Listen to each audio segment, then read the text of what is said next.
Hello student, welcome back to RT tuitions. आज हम करने जा रहे हैं अपना क्लास 8 का चैप्टर नंबर 11 की second exercise from new NCERT book. तो चलिए बिना देरी के शुरू करते हैं। सबसे पहला क्वेश्चन है हमारा, which of the following are in inverse proportion. ये 5 पार्ट्स आपको बोर्ड में दिख रहे हैं, ठीक है। इसमें से हमें बताना है कौन सा इनवर्स प्रोपोर्शन है। एक्सरसाइज 11.1 करके आए होगे तो आपको डायरेक्ट प्रोपोर्शन पता ही होगा। सेम उसका उल्टा सीन है इनवर्स प्रोपोर्शन में। पहले तो जिसको डायरेक्ट प्रोपोर्शन और इनवर्स प्रोपोर्शन का कंसेप्ट ही क्लियर नहीं है, वो मेरी कंसेप्चुअल वीडियो में जाके समझ लें, ठीक है। मैंने बहुत डिटेल में समझाया हुआ है, आपको समझ आ जाएगा, ठीक है। एंड स्टिल कोई भी डाउट बच रहा है तो प्लीज कमेंट में डाउन, आपका एक एक डाउट क्लियर किया जाएगा, ठीक है। चलिए बिना देरी के आगे बढ़ते हैं। The number of workers on a job and the time to complete the job. यहाँ पे आप देखिए, एक बार मैं क्लियर कर देना चाहूंगी, अगर एक चीज बढ़ रही है और दूसरी घट रही है, या एक चीज घट रही है दूसरी बढ़ रही है, उल्टा केस चल रहा है, अपोजिट चल रहे हैं दोनों, तो वो केस इनवर्स का होगा, ठीक है। इतना काफी है। क्विक रिकैप के लिए डिटेल में जानना है तो वीडियो में जाके देख लो। अब जो वर्कर्स हैं एक जॉब को कंप्लीट करने के लिए, अगर वो बढ़ा दिए जाए तो आपका टाइम कम लगेगा ना उसी काम को कंप्लीट करने में, और उसी जॉब के लिए जब वर्कर्स कम हो जाते हैं तो वही काम कंप्लीट होने में टाइम भी ज्यादा लगता है। तो आप कह सकते हैं कि yes, it is a example of inverse proportion, ठीक है। ये इनवर्स प्रोपोर्शन का केस बन रहा है। Now second is the time taken for a journey and the distance travel in uniform speed. बड़े ध्यान से देखो और समझो, क्वेश्चन में आपको कह रहे हैं आपको एक जर्नी कंप्लीट करनी है, ठीक है। उसमें जो टाइम लग रहा है और जो डिस्टेंस ट्रेवल हो रहा है यूनिफॉर्म स्पीड में, क्या ये डायरेक्ट है या इनवर्स है। तो ध्यान से देखो, जितनी दूर मैं जाऊंगी उतनी ही स्पीड में, स्पीड सेम है, यूनिफॉर्म स्पीड लिखा है, इसलिए क्वेश्चन बहुत ही क्लियर है कि उतनी ही स्पीड में मैं यहां से अगर चंडीगढ़ जा रही हूँ तो मेरे को लग रहे हैं 3 घंटे, और वहीं मैं दिल्ली जा रही हूँ तो टाइम और ज्यादा लगेगा ना। सेम ना इमेजिन, अगर मैं दिल्ली जा रही हूँ तो मेरे को लग रहे हैं 7 घंटे, और वहीं मैं दिल्ली के पहले ही किसी स्टेशन में उतर रही हूँ तो टाइम भी मुझे कम लगेगा ना। तो जितना ज्यादा टाइम उतना ज्यादा डिस्टेंस कवर कर लो, समझ रहे हो। तो ये तो डायरेक्ट का केस हो गया, ऐसा तो हमारे इनवर्स में नहीं होता, तो इसका आंसर नो, ठीक है। ये आपका इनवर्स प्रोपोर्शन का केस है ही नहीं। थर्ड पार्ट है area of cultivated land and the crop harvested, ठीक है। ध्यान से समझने की कोशिश करो, जितना ज्यादा लैंड होगा आपके पास उतने ज्यादा क्रॉप्स होंगे, ठीक है। तो ये भी आपका एग्जाम्पल नहीं है, this is not the case of inverse proportion. Next fourth is the time taken for a fixed journey and the speed of the vehicle. आ रही है मेरी बात समझ में। The time taken for a fixed journey and the speed of the vehicle. देखो, journey fix है, ठीक है।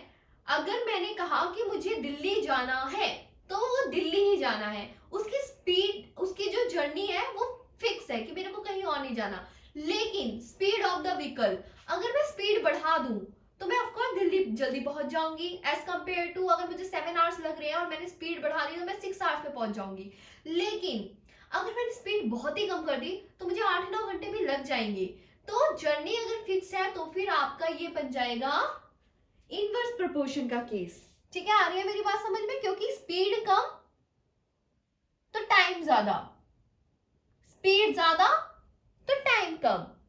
The fifth part is the population of a country and the area of land पर पर्सन। बड़े ध्यान से समझो, ठीक है। एक कंट्री की पॉपुलेशन जितनी ज्यादा, और अगर उसे डिवाइड करना है एरिया ऑफ लैंड पर पर्सन, ठीक है। तो अगर देखो पॉपुलेशन ज्यादा है तो उसमें से बराबर टुकड़े कर करके हर एक इंसान के नाम पे जमीन करी जाएगी, तो सबको छोटे छोटे टुकड़े मिलेंगे। और वही पॉपुलेशन अगर कम है और लैंड ज्यादा है हमारे पास, तो सबको ज्यादा ज्यादा ज्यादा ज्यादा ज्यादा ज्यादा लैंड मिलेगा, है ना। तो ये आपका इनवर्स प्रोपोर्शन का केस बन गया ना, कि पॉपुलेशन ज्यादा तो लैंड कम, पॉपुलेशन कम तो लैंड ज्यादा मिल जाएगा। आ गई बात समझ में। चलिए अब चलते हैं अपने सेकंड क्वेश्चन की तरफ। Second question is, in a television game show the prize money of 1 lakh is to be divided equally among the winners, ठीक है। एक टेलीविजन का गेम शो है, वहां पे 1 लाख प्राइस मनी वो बजट लेकर चल रहे हैं अपना, और उन्होंने डिसाइड किया है कि जितने भी विनर्स होंगे उनको उनमें हम ये प्राइस मनी डिवाइड कर देंगे। जैसे टेबल देखो, कोई एक जीता उस गेम शो को तो उसे 1 लाख पूरे के पूरे मिल गए, 2 जीते तो 1 लाख को 2 हिस्सों में कर दो तो 50,000। तो 4, आपको यही टेबल यहाँ पे कंप्लीट करना है। 4 जीत गए तो फिर कितने कितने पैसे मिलेंगे, 5 जीत गए तो उनको कितने कितने पैसे मिलेंगे, 8 जीत गए तो उनको कितने कितने पैसे मिलेंगे, 10 जीत गए तो उनको कितने कितने मिलेंगे, ये हमें निकालना है और टेबल को कंप्लीट करना है। Complete the following table and find whether the prize money given to an individual winner is directly or inversely proportional to the number of winners.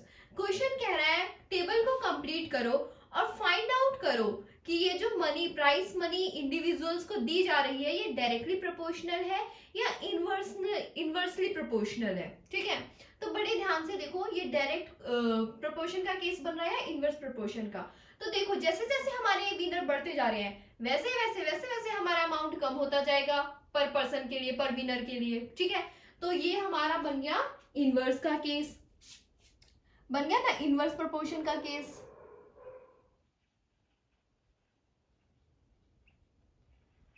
अब हमें टेबल कंप्लीट करनी है, बड़े ध्यान से टेबल कंप्लीट करके इसको हम बेस लेके चलेंगे। आप चाहे इसको भी ले सकते हैं, आएगा वैसा ही, लेकिन 1 के साथ कैलकुलेशन इजी हो जाती है और सबसे पहला बेस लो तो बेस्ट रहता है। Otherwise you can take 2/50,000 as well, no issue. ठीक है, अब मैंने लिया 1/1 लाख, क्लियर है, विल बी इक्वल्स टू 2/50,000। आई मेरी बात समझ रही, ऐसा ही केस बनता है ना, ऐसा ही केस बनता है। बस यहां पे अब हमें निकालना है 4 के साथ, तो मैंने ये बेस ले लिया अपना 1/1 lakh will be equals to 4 इसे मैंने लेट कर लिया अभी x। ठीक है, इसे मैंने x लेट कर लिया, यहां लिख देती हूं अपॉन x। ठीक है, इसमें बचा इनवर्स प्रोपोर्शन वाले केस में एक चीज का ध्यान देना होता है, पहले आप क्रॉस मल्टीप्लाई करते थे डायरेक्ट वाले में, इनवर्स वाले में आपको वर्टिकल मल्टीप्लाई करना होता है, ऊपर से नीचे। ठीक है, ऊपर वाले को, न्यूमिनेटर को डिनोमिनेटर से मल्टीप्लाई करना होता है। तो यहाँ 1 × 1 लाख हो गया आप लोगों के पास 1 lakh easy, equals to 4 × x हो गया 4x। अब 1 लाख को 4x से आप डिवाइड कर दो तो आपका x आ जाएगा 25,000, 25,000। क्लियर, अब हमारे यहाँ पे आपकी एक प्राइस मनी की वैल्यू निकल गई 25K। वेट,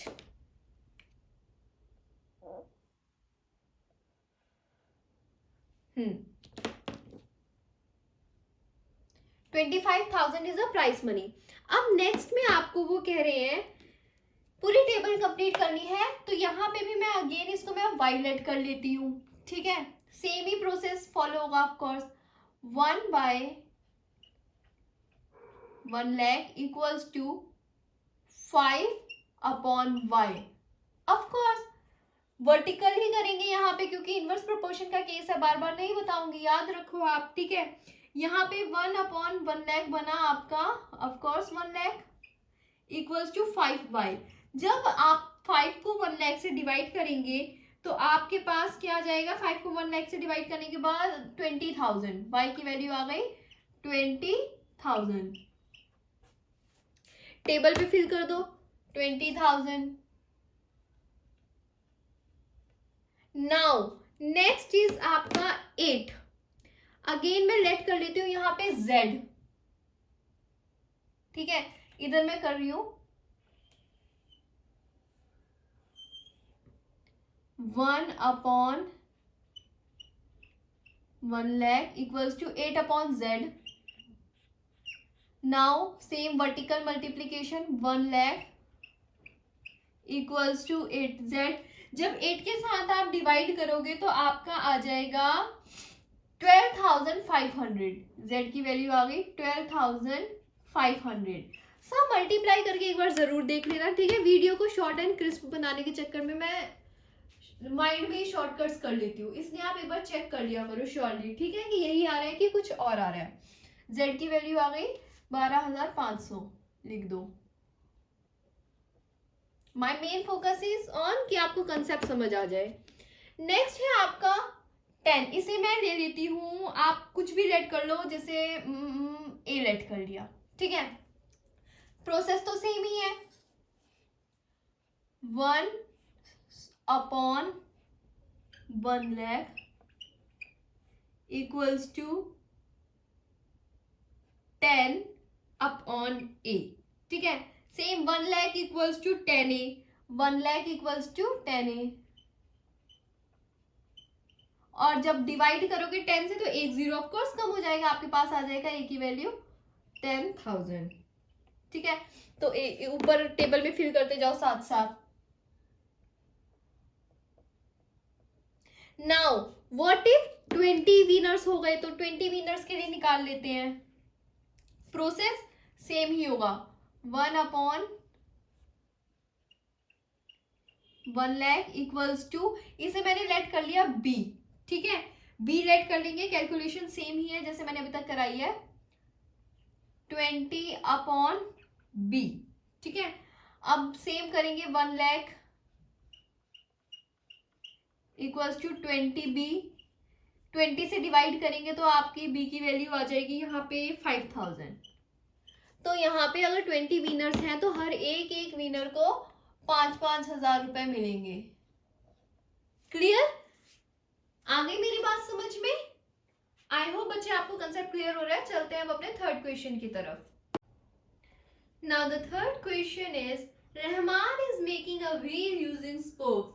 रहमान एक व्हील बना रहा है यूजिंग द स्पोक्स। मैं यहीं कहीं पे गिवन इमेज भी लगाने की कोशिश करूंगी, ठीक है। रहमान एक व्हील बना रहा है using the spokes. He wanted to fix equal spokes in such a way that angle between any pair consecutive spokes are equal. उसकी कोशिश ये है कि स्पोक्स को ऐसे एडजस्ट करे कि हर एक स्पोक के बीच का एंगल इक्वल हो, ठीक है। तो अब आपको क्या करना है, help him by completing the following table. ये टेबल आपको दिखाई हुई है, उसकी हेल्प करनी है इस टेबल को कंप्लीट करने में, ठीक है। जैसे उसने सोचा अगर मैं 4 स्पोक्स ले रहा हूं तो 4 स्पोक्स को मैं, ध्यान से देखो, 4 स्पोक्स को मैं ऐसे ऐसे एडजस्ट कर दूंगा तो मेरे 90 डिग्री का एंगल फॉर्म हो जाएगा। क्लियर है बात? और वही उसने अगर मैं 6 स्पोक्स को एडजस्ट करूंगा इक्वल वे में तो 60 डिग्री का एंगल एडजस्ट हो जाएगा। व्हाट इफ वो 8 स्पोक्स को एडजस्ट करना चाहता है, तो उसके लिए आपको बच्चा सबसे पहले पता लगाना है मैं डायरेक्ट प्रोपोर्शन लगाऊं या इनवर्स प्रोपोर्शन लगाऊं। तो ध्यान से देखो, जैसे जैसे आपके नंबर ऑफ स्पोक्स बढ़ रहे हैं वैसे वैसे आपका angle between the pair of consecutive spoke घट रहा है, ठीक है। 4 स्पोक्स थे तो 90 डिग्री, 6 स्पोक्स है तो 60 डिग्री, कम हुआ ना, तो जाहिर सी बात है 8 स्पोक्स होंगे तो और भी कम होगा।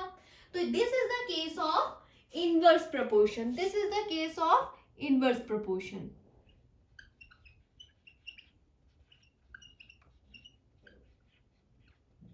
ठीक है, अब निकालते हैं कि 8 अगर है तो कितना बनेगा, ठीक है। इसके लिए मैंने लेट कर लिया इसे x, ठीक है। यहाँ पे बेसिकली लेट करना है, लेकिन यहाँ पे मेरे को आंसर फिल करना है, इसलिए मैं जगह छोड़ देती हूँ। x मैंने लेट कर लिया। नाउ बेस लिया अपना 4/90 इक्वल्स टू 8/x। अब मैंने बताया इनवर्स में आप वर्टिकल मल्टीप्लीकेशन करते हैं, ना कि क्रॉस मल्टीप्लीकेशन, ठीक है। 490 4 इंटू 90 अपॉन, इधर से 8 आएगा तो इधर डिवाइड में चला जाएगा, x आ जाएगा। तो यहाँ पे आप जब करेंगे 2 2 ज़ा 4, 2 4 ज़ा 8, 2 2 ज़ा 4, 2 4 ज़ा 8, 2 5 ज़ा 10, 45, 2 2 कैंसिल, 45 डिग्री। तो आपका x आ गया यहाँ पे 45 डिग्री।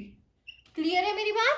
टेबल में मेंशन कर दो, अगर 8 स्पोक्स है तो एंगल बनेंगे 45 डिग्री के। नाउ व्हाट इफ 10 स्पोक्स है? Now the examiner is saying, अब वो सोच रहा है क्या आपको पता, मैं 10 स्पोक्स एडजस्ट करूं तो कितने एंगल में वो एडजस्ट करेगा। Again 4/90 equals to 10/y, I let it y, ठीक है।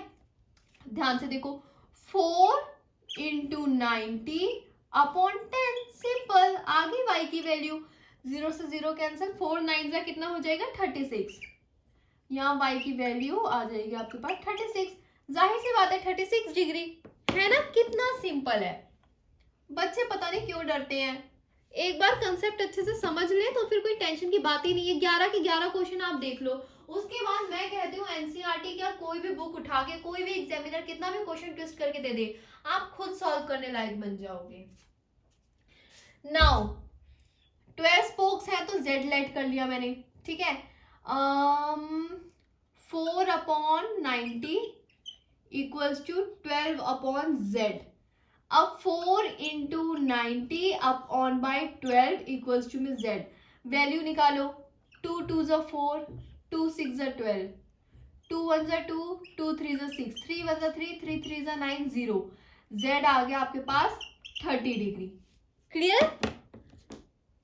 30 डिग्री। देखा, जैसे जैसे स्पोक्स बढ़ते गए वैसे वैसे हमारे एंगल्स भी घटते गए, बढ़े नहीं है, घटे हैं, ठीक है। अब हमसे कुछ क्वेश्चंस पूछे हुए हैं बेसिक से, ये स्क्रीनशॉट ले लो या जिसको भी नोट डाउन करना है नोट डाउन कर लो, क्योंकि स्पेस नहीं है कि मैं आपको फर्स्ट सेकंड थर्ड जो भी इसके पार्ट्स हैं वो एक्सप्लेन कर पाऊं, तो मैं वो जल्दी से पार्ट्स लिख देती हूँ, इसका स्क्रीनशॉट ले लेना, ठीक है। अब बड़े ध्यान से देखो, फर्स्ट पार्ट में आपसे पूछ रहा है, are the number of spokes and the angles form between the pair of consecutive spokes in inverse proportion. ये कह रहे हैं कि जो नंबर ऑफ स्पोक्स और जो angle between the pair of consecutive spokes का ये जो फॉर्म हुआ है, ये इनवर्स प्रोपोर्शन में है या डायरेक्ट प्रोपोर्शन में, इनवर्स में है कि नहीं, बेसिकली ये पूछ रहा है। तो हमने देखा जैसे जैसे हमारे स्पोक बढ़ रहे हैं वैसे वैसे हमारे एंगल घट रहे हैं, तो ये इनवर्स है, तो लिख दो यस। क्लियर? अब नेक्स्ट में वो कह रहा है, calculate a angle between a pair of consecutive spokes on a wheel with 15 spoke. इसका मतलब इसने एक और पार्ट हमें लाके दे दिया जो कि है आपका फर्स्ट पार्ट, हम लेट कर लेते हैं। वो कह रहा है कि 15 स्पोक्स हैं, अब बताओ अब एंगल क्या फॉर्म होगा, तो इसे मैंने लेट कर लिया ए, ठीक है। अब 15, अब जैसे हमने निकाला था 4/90 equals to 15/a, same way से सॉल्व करोगे, ठीक है। 4 into 90 upon by 15 equals to a। ध्यान से देखो, 5 3 ज़ा 15, 5 मतलब 5 6 7 8 9 40, 5 8 ज़ा 40, 3 1 ज़ा 3, 3 6 ज़ा 18, 4 6 ज़ा कितना होता है आपके पास, 4 6 ज़ा आता है 24, तो आ गया आपके पास a की वैल्यू 24 डिग्री। तो यहाँ पे आप कह सकते हैं कि अगर 15 स्पोक्स है तो 24 डिग्री का एंगल फॉर्म होगा। नेक्स्ट थर्ड पार्ट में हमें कह रहा है, how many spokes would be needed if the angle between a pair of consecutive spokes is 40 degree. मतलब इसने एक और हमें पार्ट दे दिया, इतना कम था, सेकेंड पार्ट हमें और मिल गया कि अगर एंगल 40 डिग्री है, वो खुद कह रहे हैं एंगल 40 डिग्री है तो हमारे पास कितने स्पोक्स लगेंगे। अब उसने सोचा मुझे ना 40 डिग्री का एंगल बनाना है, लेकिन अब मुझे समझ नहीं आ रहा कि मुझे कितने स्पोक्स रिक्वायर्ड होंगे, तो इस केस के लिए उसने सेम तरीका सेम अप्लाई है, 4/90 इक्वल्स टू, बस केस उल्टा हो गया, यहां हमने लेट कर लिया इसे b, ठीक है, b/40 degree. Same 4 into 90, 4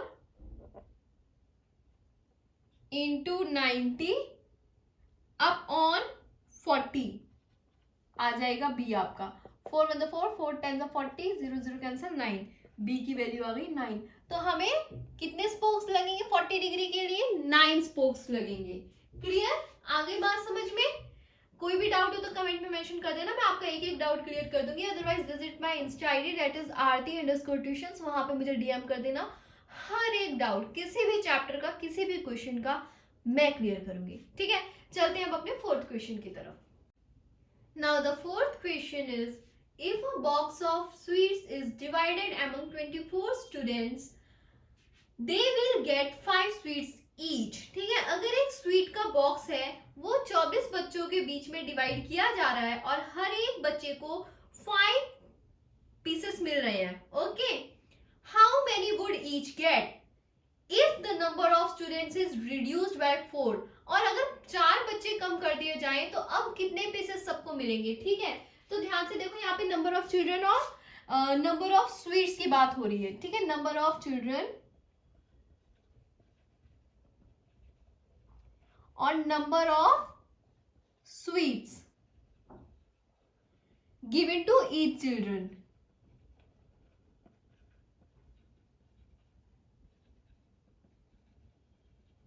clear? ठीक है, अब यहां पे देखो वो कह रहे हैं कि आपने 24 चिल्ड्रंस को जब स्वीट बांटे तो हर एक बच्चे को 5 मिले। 24 चिल्ड्रन को बांटे तो हर एक बच्चे को 5 मिले। बेस तैयार। ठीक है, अब वो कह रहे हैं कितने पीसेस मिलेंगे अगर 4 बच्चे घटा दिए जाएं, तो कितने पीसेस, इसे मैं एक्स लेट कर लूंगी। ठीक है, late the number of sweets x, late number of sweets x.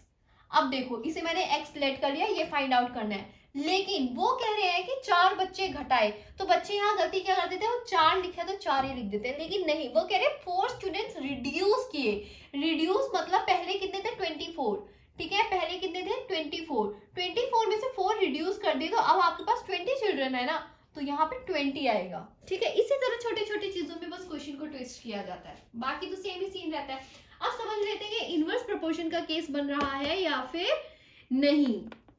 देखो हमने नोटिस किया अपने सामने के केसेस देख के, अगर बच्चे ज्यादा हैं तो कम पीसेस मिल पाएंगे हर एक बच्चे को, और अगर बच्चे कम हैं तो ज्यादा पीसेस मिल पाएंगे हर एक बच्चे को।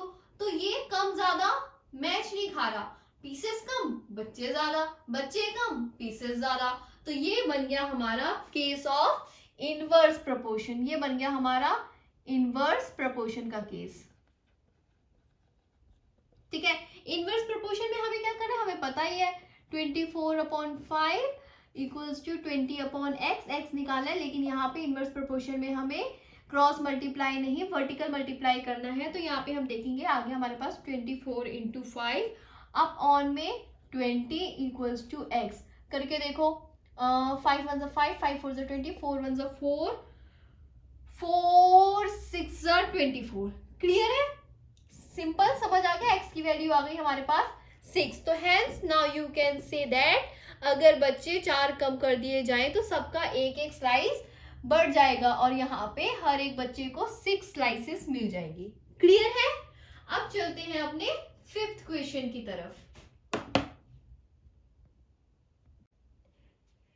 Here your 5th question is, a farmer has enough food to feed 20 animals in his cattle for 6 days. एक फार्मर के पास लगभग अच्छा खासा इतना खाना रखा है कि वो अपने 20 जानवरों को 6 दिन के लिए खिला पिला सके। ठीक है, How long would the food last if there were 10 more animals in his cattle? अगर 10 और जानवर आ गए तो अब खाना कितना बचेगा? तो इसमें देखो किसकी बात की गई है कि कितने जानवर है, नंबर ऑफ एनिमल्स, और खाना कितने दिन चलेगा, मतलब number of days the food will stay, number of days. ठीक है, अब वो कह रहे हैं कि 20 जानवर हैं, खाना 6 दिन चलेगा। नाउ क्वेश्चन इज आस्किंग 10 और हो गई तो बच्चे क्या करते हैं, यहाँ 10 लिख देते हैं, वही गलती है। ठीक है, अगेन मैं समझा रही हूँ, क्वेश्चन को अच्छे से रीड क्या करो। 10 और बढ़े, ये नहीं कहा गया अगर 10 हैं, उसने बोला अगर 10 और बढ़े, तो मतलब 20 तो थे ही, 10 और बढ़ा दिए, अब उसके पास कितने हो गए 30 एनिमल्स, तो कितने दिन खाना चलेगा। ये हमारा एक्स है, लेट कर दो, यहाँ लिख दिया करो, let the number of days be X. ठीक है, अब सबसे पहले समझ लेते हैं ये डायरेक्ट प्रोपोर्शन का केस हुआ या फिर इनवर्स प्रोपोर्शन का केस हुआ। जब आप ध्यान से देखोगे तो आपको समझ में आ जाएगा कि हमारे पास अगर जानवर कम है तो खाना ज्यादा दिन चलेगा, अगर खाना उतना ही है तो ज्यादा दिन चलेगा, लेकिन जानवर बढ़ गए तो कम दिन चलेगा। ठीक है, तो ये हो गया हमारा ज्यादा कम वाला केस, तो हो गया हमारा इनवर्स प्रोपोर्शन। इनवर्स प्रोपोर्शन के लिए क्या करना है मैंने आपको बताया ही हुआ है, 20/6 इक्वल्स टू 30/x। मैंने बोला है यहाँ पे वर्टिकल मल्टीप्लाई होगा, क्रॉस मल्टीप्लाई नहीं होता इनवर्स प्रोपोर्शन के केस में। तो 20 × 6/30 इक्वल्स टू में x सिंप्लीफाई कर दो,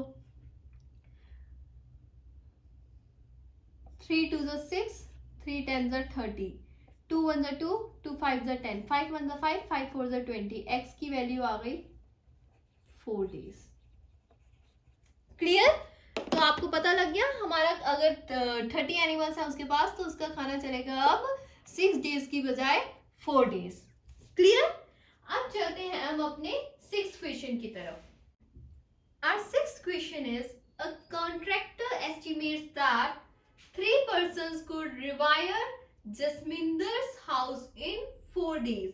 ठीक है, एक कॉन्ट्रैक्टर अंदाजा लगाता है कि जसविंदर के घर को 3 लोग रिवायर कर सकते हैं इन 4 डेज। ठीक है, इफ ही यूजेस 4 persons, अब अगर वो सोचा है कि क्यों ना मैं 4 लोग लगा दूं तो काम थोड़ा जल्दी हो जाए, ठीक है, इंस्टेड ऑफ 3, तो अब वो कितना टाइम लगेगा? How long should they take to complete the job? If he uses 4 persons instead of 3, how long should they take to complete the task? बड़े ध्यान से देखो, बात कर रहे हैं यहाँ नंबर ऑफ पर्सन्स की। कितने दिन में काम होगा, मतलब नंबर ऑफ डेज। ध्यान से देखो, वो कह रहे हैं कि अगर 3 आदमी हैं तो लगभग मुझे लगता है 4 दिन में काम हो जाना चाहिए। लेकिन अब वो कह रहे हैं कि क्यों ना मैं 4 आदमी लगा दूं, काम थोड़ा जल्दी हो जाए। लेकिन कितना जल्दी, कब तक हो जाएगा काम? तो हम लेट कर लेंगे, let number of days be X. X let कर लिया, ठीक है। अब हमें पता लगाना है ये डायरेक्ट प्रोपोर्शन है या इनवर्स प्रोपोर्शन है। तो देखो, कम लोग तो ज्यादा टाइम लगेगा उतना काम करने में, और काम उतना ही है, ज्यादा लोग लगा दो तो फटाक से काम हो जाएगा। तो कम ज्यादा वाला सीन बन गया, तो इसमें आप कह देंगे कि this is the case of inverse proportion.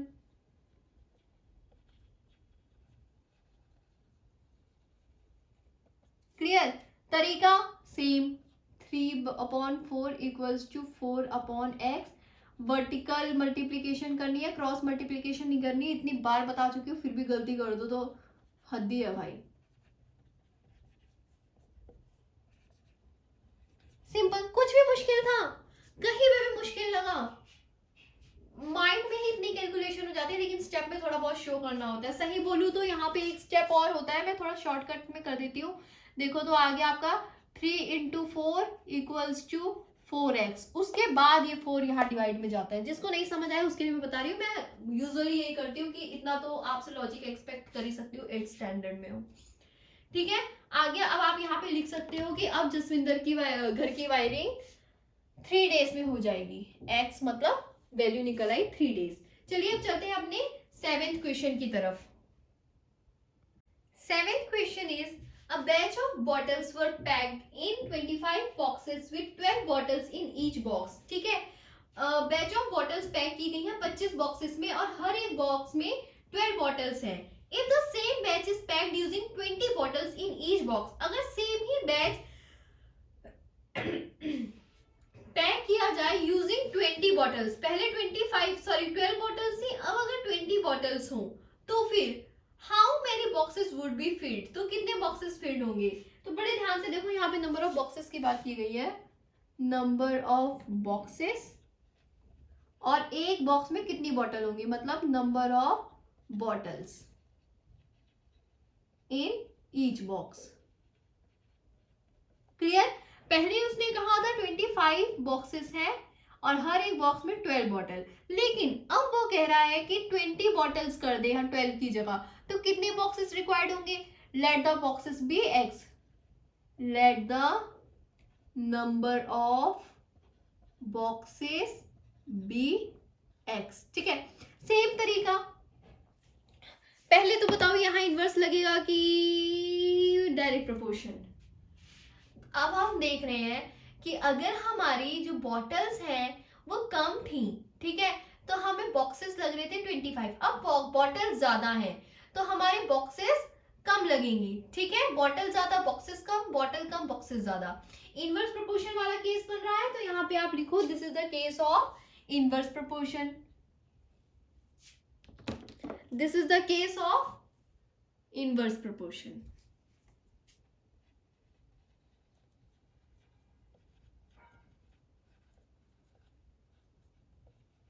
Inverse proportion मैंने आपको 1000 बार बताया हुआ है, क्रॉस मल्टीप्लाई मत कर देना बस। फिर भी कोई अब मेरी वीडियो देखने के बाद क्रॉस मल्टीप्लाई करके आए इनवर्स प्रोपोर्शन में तो बेड़ा गर्क है बेटा। फिर 25, चलो पूरा स्टेप करती हूँ मैं।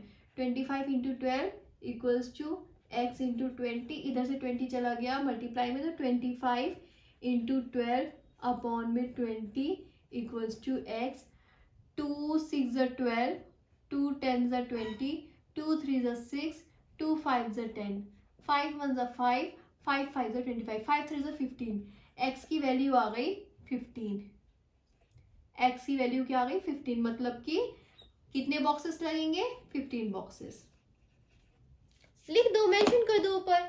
सॉरी, कितने बॉक्सेस रिक्वायर्ड होंगे हमें अब 15। ठीक है, चलते हैं अब अपने 8th क्वेश्चन की तरफ।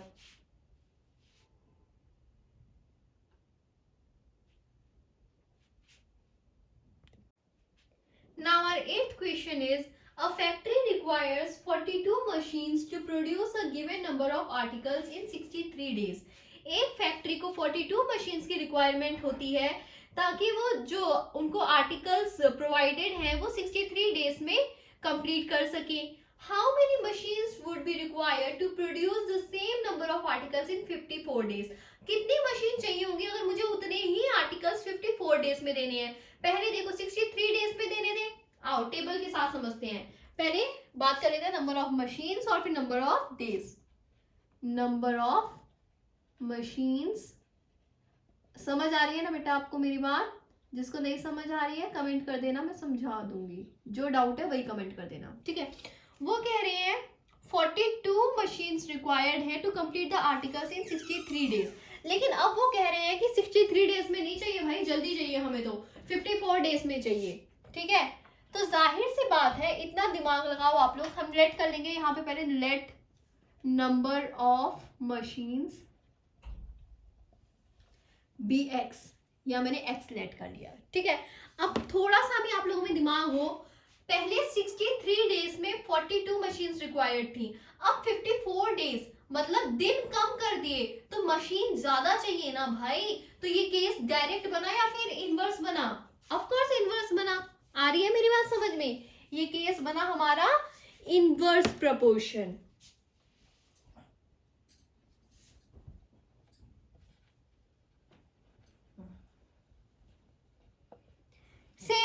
सेम तरीका, 42 upon 63 equals to x upon 54। अब ये करना तो आता ही है, जल्दी से सॉल्व करके कमेंट में बता दो कि आपकी कैलकुलेशन मेरे से आगे जा रही है। मुझे थोड़ी सी तो शांति हो कि इतने क्वेश्चन सॉल्व करने का कोई तो रिजल्ट मिल रहा है। ठीक है, थोड़ी सी कैलकुलेशन फास्ट कर लो अपनी। 42 इंटू 63 अपॉन में 54 इक्वल्स टू x। मैं तो सबसे छोटे टेबल से सिंप्लीफाई करती हूँ ताकि जिसको बिल्कुल भी ना समझ आ रहा वो भी समझ आ जाए। I never pick up the bigger table, ताकि ये ना हो कि बड़ी टेबल से शॉर्टकट निकल आता है। नहीं, मैं हमेशा 2 3 4 शॉर्टकट से ही लेती हूँ। जैसे यहाँ पे ले लेते हैं अगेन, 2 2 4 2 7 14, 2 2 4 2 1 2, 3 7 21, 3 9 27, 3 3 9, 3 2 6, 3 1 3, 3 1 3, 3 7 21, 7 7 49। x की वैल्यू आ गई 49। मतलब हमें कितनी मशीन चाहिए? हमें चाहिए 49 मशीन्स। देखा कितना इजी था? कितनी मशीन चाहिए हमें? 49 मशीन्स चाहिए। आ रही है बात समझ में? कुछ भी मुश्किल लगा यहाँ तक? चलिए अब चलते हैं हम अपने नेक्स्ट क्वेश्चन की तरफ, विच इज क्वेश्चन नंबर 9। हाँ जी, our 9th question is, a car takes 2 hours to reach a destination by traveling at the speed of 60 km per hour. एक कार को 60 किलोमीटर पर आवर की speed से travel करने पे 2 hours की timing लग रही है। ठीक है, अपनी डेस्टिनेशन पे पहुंचने में। How long will it take when the car travels at the speed of 80 kilometre per hour. पहले 60 किलोमीटर पर आवर चल रही थी, ठीक है, तब वो 2 घंटे ले रही थी अपनी डेस्टिनेशन में पहुंचने के लिए। अब वो 80 किलोमीटर पर आवर चल रही है, मतलब पहले धीमे चल रही थी, अब वो उससे तेज चल रही है। तेज चल रही है तो जाहिर सी बात है वो जल्दी पहुंच जाएंगे। ठीक है, डेस्टिनेशन वही है, तो ये इनवर्स प्रोपोर्शन का केस हो गया। चलिए टेबल के साथ हम अपने समझते हैं। ध्यान से देखो, यहाँ पे बात किन दो चीजों की हो रही है? टाइम और स्पीड। टाइम टेकन, टाइम की बात हो रही है आवर्स में, और दूसरी बात हो रही है आपकी स्पीड ऑफ कार, जो कि किलोमीटर पर आवर। ये यूनिट आपके क्वेश्चंस में लिखे होते हैं, ठीक है। अब देखो वो कह रहे हैं 2 घंटे लगे डेस्टिनेशन में पहुंचने के लिए जब वो 60 किलोमीटर पर आवर की स्पीड में चली। अब वो कह रहे हैं अगर 80 किलोमीटर पर आवर की स्पीड में चलाए तो कितना टाइम लगेगा, ठीक है। तो जाहिर सी बात है एक्सलेट करोगे, let the time x hours. Clear. अब ये देखो डायरेक्ट या इनवर्स, क्योंकि पहले स्पीड कम थी तो टाइम ज्यादा लग रहा था, अब स्पीड ज्यादा है तो टाइम कम लगेगा, तो बन गया ना इनवर्स प्रोपोर्शन का केस। लिखो this is the case of inverse proportion. तरीका सेम, कुछ अलग नहीं, 2/60 और इसे मैंने लेट कर लिया x, तो x/80। I told you many times, again I am telling you, cross multiply मत कर देना, क्योंकि पिछली एक्सरसाइज में डायरेक्ट प्रोपोर्शन के ही क्वेश्चंस थे और उसमें हमने भर भर के क्रॉस मल्टीप्लिकेशन किया और ऐसे क्वेश्चन सामने आते ही बच्चे क्रॉस मल्टीप्लिकेशन ही करते हैं। तो इनवर्स प्रोपोर्शन का केस कहीं पे भी बन रहा है तो आप क्रॉस मल्टीप्लाई मत कर देना, ठीक है, वर्टिकली मल्टीप्लाई करना। यहाँ पे केस बना 2 × 60/80 = x। अब देखो 0 0 कैंसिल, 2 1 = 2, 2 4 = 8, 2 2 = 4, 2 3 = 6, 3/2 आ गया। 3/2 को अब ये आएगा मेरा डेसिमल में, आपके सामने ही कर रही हूं मैं, ठीक है। वेट, 2 1 = 2 -1 डेसिमल लिया 0, 5 × 10 माइनस किया 0, आ गया आपका 1.5। कितना टाइम लगेगा, सॉरी हाँ कितना टाइम लगेगा, 1.5 यूनिट कौन सी थी, आवर्स की, ठीक है, इधर लिख दो 1.5 आवर्स।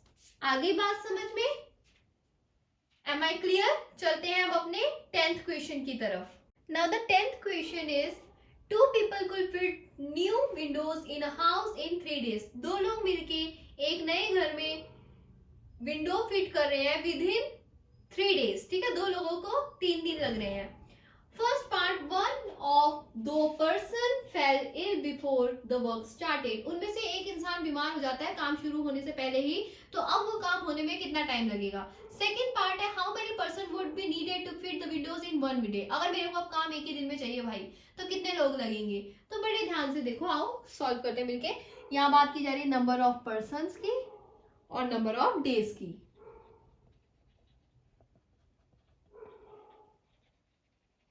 क्लियर। अब वो कह रहे हैं 2 लोग मिलके 3 दिन में विंडो फिट कर पा रहे हैं। फर्स्ट पार्ट में क्वेश्चन में कहा जा रहा है कि एक इंसान अब बीमार पड़ गया, तो 2 में से एक बीमार पड़ गया तो एक बचा ना, कितने दिन में काम होगा, मैंने उसे लेट कर लिया x। सेकेंड क्वेश्चन में कह रहे हैं अब मेरे को एक दिन में खत्म करना है, कितने दिन में, मतलब कितने लोग चाहिए बताओ, उसे मैंने लेट कर लिया y। तरीका सेम है, ये इनवर्स ही प्रोपोर्शन है, ठीक है, इनवर्स प्रोपोर्शन है। ध्यान से देखो, 2/3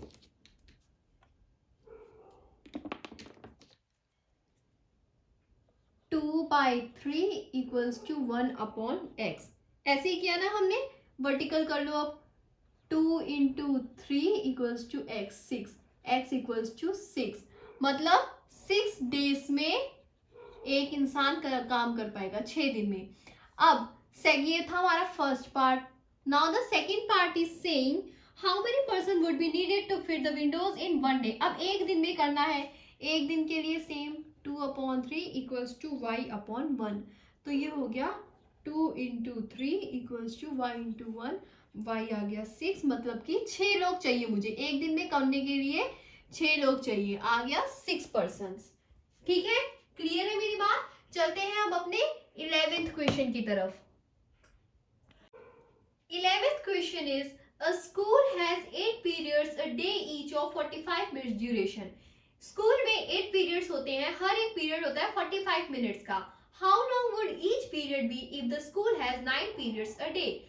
लेकिन अगर वो स्कूल सोच रहे हैं कि अब हम एक सब्जेक्ट बढ़ा देते हैं, अपने 9 पीरियड्स कर देते हैं, तो अब वो स्कूल कितना लॉन्ग चलेगा, ठीक है, sorry I am so sorry, वो पीरियड्स कितने लॉन्ग चलेंगे अब, assuming the number of school hours to be the same, और वो स्कूल का छुट्टी का टाइम और आने का टाइम नहीं बदला जा सकता, ये आप एजम्पशन लेके चलो। तो देखो number of periods, number of periods की बात की जा रही है और ड्यूरेशन ऑफ ईच पीरियड, ठीक है, यही बात की जा रही है ना इन्हीं दोनों चीजों की, duration of each period.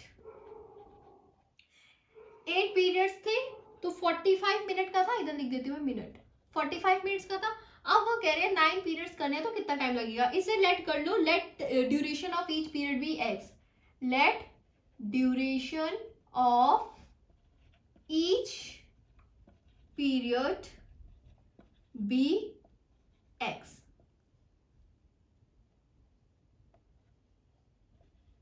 Clear, इससे मैंने एक्स लेट कर लिया। देखो ऑफ कोर्स मैंने अगर पीरियड्स बढ़ा दिए हैं तो मेरा ड्यूरेशन ऑफ ईच पीरियड कम हो जाएगा, तो this is the case of inverse proportion. Clear है, this is the case of inverse proportion.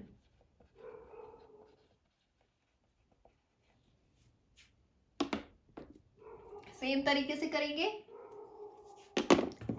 8/45 और इधर आ गया 9/x, 8/45 9/x इक्वल टू, करना है वर्टिकल, मार्कर नहीं चला लेकिन स्टिल बार बार आपको यही बता रही हूँ कि वर्टिकली करना है इनवर्स प्रोपोर्शन में मल्टीप्लाई, ठीक है। अब सेम 8 × 45/9 इक्वल्स टू x, कर दो सॉल्व, ठीक है। 9 1 9, 9 5 45 और 8 5 होता है 40, ठीक है, x की वैल्यू आ गई 40, तो अब आप कह सकते हैं 40 मिनट्स का एक पीरियड होगा, आप कह सकते हैं कि 40 मिनट का एक पीरियड होगा, ठीक है। आ गई मेरी बात समझ में। सो बच्चे अगर आपको मेरी वीडियो अच्छी लगी है, कंसेप्ट समझ में आए हैं, नहीं आए हैं तो कमेंट में बता देना कि कहाँ कहाँ यू नीड इम्प्रूवमेंट्स, या कोई डाउट आ गया तो कमेंट में पूछ लेना, या फिर RT_tuitions में मेरे से DM में पूछ लेना। Otherwise, if you like the video, don't forget to like, comment, share and subscribe to my channel. Thank you.